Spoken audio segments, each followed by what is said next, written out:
மட வெடிக்குதா நர நர முத முளைக்குதா எதிரிய வச்சு முளைக்குதா வீரம் எங்க வரமா புரிய துரத்தும் முறமா கருண கல்பம் ரெண்டும் கருண முறைக்கு தமிழண்டா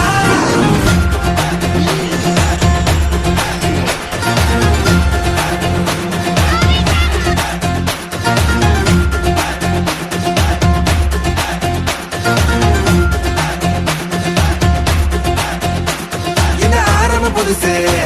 வரலாறு பெருசு என்ன மானுட குலமோ நீங்க புகழ தொட்டது கிடையாது சாயிர பொழுதும் வேல் மார்புல இருக்கும் என்ன எதிரியும் வாழும் நீங்க முதுக பார்த்தது கிடையாது 1000 கை ஒன்ன சரிக்கும் உன் மனச தூக்கி நிறுத்து உன வீசிட பாக்கல எவனோ எட்டு விழனோ வழியே கொடுத்து எல்லாமே கொடுத்து ஒசத்துற பூமி